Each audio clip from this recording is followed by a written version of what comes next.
പ്യാരെ ബച്ചോ ആദാബ്. പ്രിയപ്പെട്ട കുട്ടികളെ, 6ാം ക്ലാസ്സിലെ 2ാമത്തെ യൂണിറ്റിലെ ഫൂൽ ഹേ കഹ, പൂക്കൾ എവിടെ എന്ന പാഠം ഓർമ്മയുണ്ട? പഠിച്ചല്ല എല്ലാവരും? ശാലിനിയും കൂട്ടുകാരിയായ മറിയമും സ്കൂളിലെ പൂക്കള മത്സരത്തിന് ഉള്ള പൂക്കൾ തേടി അയൽവാസിയായ കരീം ചാച്ചയുടെ വീട്ടിൽ പോയി അവിടുത്തെ ബാഗിൽ പോയി പൂക്കൾ പറിക്കുകയും കരീം ചാച്ചയെ സ്കൂളിൽ നടക്കുന്ന ഓണാഘോഷ പരിപാടികളിലേക്ക് ക്ഷണിക്കുകയും ചെയ്യുന്ന അർത്ഥവത്തായിട്ടുള്ള ഒരു സംഭാഷണമാണ് ഫൂൽ ഹേ കഹ എന്നതിൽ ഉള്ളത്. ഈ പാഠഭാഗത്തിലുള്ള പ്രവർത്തനങ്ങൾ എന്തൊക്കെയാണ് എന്നതാണ് ഇന്നത്തെ ഈ ക്ലാസ്സിലൂടെ, ഈ വീഡിയോയിലൂടെ നാം ചർച്ച ചെയ്യുന്നത്. ബച്ചോ നീച്ചെ ദിയെ ഗയേ ഖാനെ മേ फूल की तस्वीर बनाइए, उसमें रंग भरिए, उसके बारे में ചന്ദു ജുംല लिखिए. ഇവിടെ ഒരു കോളം നൽകിയിട്ടുണ്ട്. ഈ കോളത്തിൽ ചിത്രം വരച്ച് നിറം കൊടുത്ത് അതിനെക്കുറിച്ച്, പൂവിനെക്കുറിച്ച് ചില സെൻറ്റൻസുകൾ എഴുതാനുള്ള പ്രവർത്തനമാണ്. നമ്മൾ ഏത് പ്രവർത്തനമാണെങ്കിലും ആദ്യം നമ്മൾ എഴുതേണ്ടത് നമ്മുടെ മേരി പ്യാരി കിതാബിലാണ് എഴുതേണ്ടത്. നോട്ട് ബുക്കിൽ ആദ്യം എഴുതണം. ചിത്രം വരക്കണം, നിറം കൊടുക്കണം, എന്നിട്ട് പൂവിനെക്കുറിച്ച് എഴുതണം.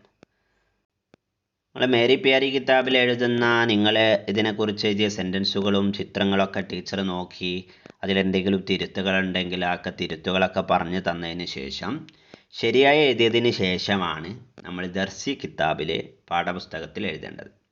ഇവിടെ ഈ കള്ളിയിൽ ചിത്രം വരയ്ക്കാനുള്ള പ്രവർത്തനമാണ്. ഞാൻ എളുപ്പത്തിൽ ഒരു ചിത്രം ഇവിടെ വരയ്ക്കുകയാണ്.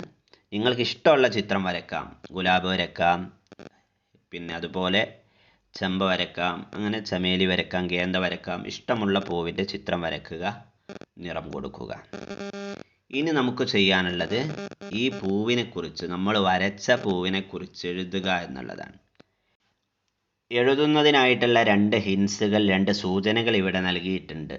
ഇസ് ഫൂൽ കാ നാം ഡാഷ് ഹെ, ഇസ്കാ റംഗ് ഡാഷ് ഹെ. ഫൂൽ കാ നാം എന്നുള്ളിടത്ത് പൂവിൻ്റെ പേര് എഴുതിയാൽ മതി അല്ലേ? റംഗ് എന്നുള്ളിടത്ത് ആ പൂവിൻ്റെ നിറം എഴുതിയാൽ മതി. അപ്പോൾ നമുക്കിവിടെ ഇസ് ഫൂൽ കാ നാം എന്നുള്ളിടത്ത് ഞാനിവിടെ തൽക്കാലം നമ്മുടെ സൂരജ്മുഖി എഴുതാം അല്ലേ? സൂരജ്മുഖി എന്ന് എഴുതാം.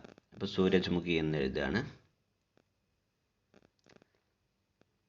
ഓക്കെ, സൂരജ്മുഖി സൂര്യകാന്തിയുടെ നിറമാണ് 2ാമത്തെ സെൻറ്റൻസിൽ എഴുതേണ്ടത്. പീല എന്നെഴുതുന്നു. നിങ്ങൾ ഗുലാബിയാണ് വരയ്ക്കുന്നതെങ്കിൽ ഗുലാബി എന്നെഴുതാം, ലാൽ എന്നെഴുതാം. ഗേന്ദയാണെങ്കിൽ പീല എന്നെഴുതാം. ഈ രീതിയിൽ അതിൻ്റെ നിറം എന്താണ് എന്നാണ് എഴുതേണ്ടത്.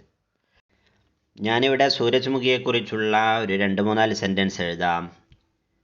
2 നമ്മൾ നേരത്തെ എഴുതി, അത് തന്നെ എഴുതാം. ഇസ് ഫൂൽ കാ നാം സൂരജ് മുഖി ഹെ.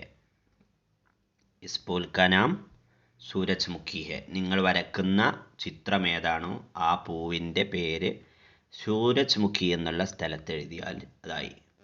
2ാമത്തേത് ഇസ്കാ റംഗ് പീല ഹെ. പീല എന്ന് പറഞ്ഞാൽ മഞ്ഞയാണ്. അവിടെ നിങ്ങൾ വരക്കുന്ന പൂവിൻ്റെ നിറം എഴുതുക. ഇനി ഒരു 2 സെൻറ്റൻസ് നമുക്ക് എല്ലാ പൂവിനും എഴുതാൻ പറ്റാവുന്ന വിധത്തിലുള്ള 2 സെൻറ്റൻസ് പറഞ്ഞു തരാം. യേ ഏക് ഖൂബ്സൂരത് ഫൂൽ ഹെ. യേ ഏക് ഖൂബ്സൂരത് ഫൂൽ ഹെ. ഖൂബ്സൂരത് ഫൂൽ ഹെ എന്ന് പറഞ്ഞാൽ ഇത് വളരെ മനോഹരമായ ഒരു പൂവാണ് അല്ലേ? ഇത് മനോഹരമായ പൂവ് ആണ്. 4ാമത്തെ വരി യേ ഏക് ഖുശ്ബൂദാർ ഫൂൽ ഹെ. യേ ഖുശ്ബൂദാർ ഫൂൽ ഹെ. ഖുശ്ബു എന്ന് പറഞ്ഞാൽ നല്ല വാസനയുള്ളത് എന്നതാണ് അർത്ഥം. ഖുശ്ബൂദാർ ഫൂൽ ഹെ, നല്ല വാസനയുള്ള പൂവ്.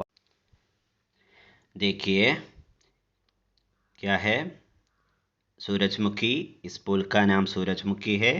उसका रंग पीला है. ये एक खूबसूरत फूल है. ये खुशबूदार फूल है. ഇതുപോലെ നിങ്ങൾ ഇഷ്ടമുള്ള ഒരു പൂവിൻ്റെ ചിത്രം വരച്ച് നിറം കൊടുത്ത് ഇതുപോലെ സെൻറ്റൻസുകൾ എഴുതാനുള്ള പ്രവർത്തനമാണ് 1ാമത്തേത്. ഇനി 2, स्कूल के रास्ते में शालिनी की मुलाकात अपनी दोस्त राधा से हुई और दोनों आपस में बातें करने लगे. സ്കൂളിൽ പോകുന്ന വഴി ശാലിനി തൻ്റെ കൂട്ടുകാരിയായ രാധയെ കണ്ടുമുട്ടി. അവർ രണ്ടുപേരും തമ്മിലുള്ള സംഭാഷണം എഴുതാനുള്ള വർക്കാണ്. ചോദ്യം ഇവിടെ രാധ തുടങ്ങി വെച്ചിട്ടുണ്ട്. ആദാബ് ശാലിനി, ടോക്കരെ മേ ക്യാ ഹെ? എന്താണ് ടോക്കരയിലുള്ളത്? ടോക്കര പറഞ്ഞാൽ കൊട്ടയാണ് കേട്ടോ. കൊട്ടയിൽ എന്താ ഉള്ളതെന്ന് ചോദിച്ചു. അപ്പോൾ ശാലിനി പറയണം ടോക്കരെ മേ ഫൂൽ ഹൈ. ചോദ്യത്തിന് മറുപടി പറയാം.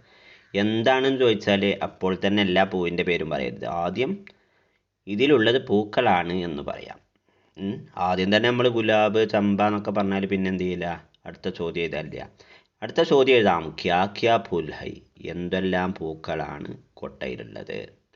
ക്യാ ക്യാ ഫൂൽ ഹൈ. അപ്പം നമുക്ക് ഇഷ്ടമുള്ള പൂക്കൾ, അത് ഇഷ്ടമുള്ള പൂക്കൾ എന്നല്ല, നമുക്കറിയാവുന്ന പൂക്കളൊക്കെ നമ്മൾ എഴുതിയ ചമ്പ, ഗേന്ദ, ചമേലി, ചമ്പ, ഗേന്ദ, ചമേലി, ഗുലാബ്, ഇങ്ങനെ നമുക്കറിയാവുന്ന പൂക്കളൊക്കെ എഴുതി ഏറ്റവും അവസാനത്തെ പൂവ് എഴുതുന്നതിന് മുമ്പ് ഔർ ഇടുക.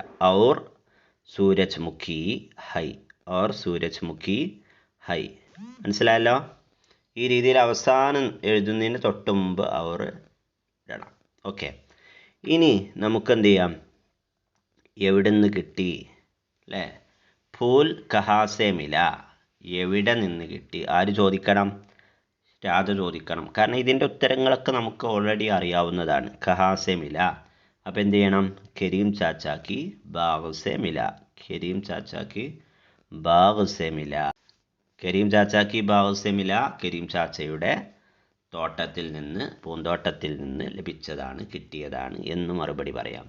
ഈ രീതിയിൽ നമുക്ക് അറിയാവുന്ന പദങ്ങൾ ഒക്കെ ഉപയോഗപ്പെടുത്തി സിമ്പിളായ രീതിയിൽ ചോദ്യം ഉണ്ടാക്കി അതിനുത്തരം എഴുതി സംഭാഷണം പൂർത്തീകരിച്ചാൽ ബെസ്റ്റ് സംഭാഷണമായി അത് മാറും. നല്ല സംഭാഷണമായി മാറും. അക്ഷരത്തെറ്റൊന്നുമില്ലാതെ വൃത്തിയായി പേരുകളൊക്കെ ഒരുപോലെ എഴുതാനുള്ള സെൻറ്റൻസുകളൊക്കെ ഒരു അലൈൻമെൻറ്റായിട്ട് നല്ല വൃത്തിയായിട്ട് എഴുതാൻ ശ്രമിക്കുക. അടുത്ത പ്രവർത്തനം ആജ് കൽ ഹമാരെ ഗാവ് മേ ഭി ഫൂൽ കം ഹോ രഹേ ഹൈ. ഇന്ന് നമ്മുടെ നാട്ടിൽ ഉസ്കി വജ ക്യാ ഹോ സക്തി ഹെ, എന്തായിരിക്കാം അതിനുള്ള കാരണം? ദോ തീൻ ജുംലോ മേ ലിഖിയേ, 2-3 സെൻറ്റൻസുകളിൽ എഴുതുക. ഇന്ന് എന്താണ്? ഇന്ന് ഖേത്തി കുറവാണ്. ഇന്ന് ഖേത്തി കം ഹൈ, ഇന്ന് ഖേത്തി കം ഹെ അല്ലേ? ഇന്ന് കൃഷി ചെയ്യുന്നവർ വളരെ കുറവാണ് അല്ലേ? ഖേത്തിക്ക് ജഗ ബഡേ ബഡേ ഇമാറത്ത് ഹെ, ഖേത്തിൻ്റെ സ്ഥലത്ത് വലിയ വലിയ ബിൽഡിങ്ങുകളാണ്. എന്താ കാരണം?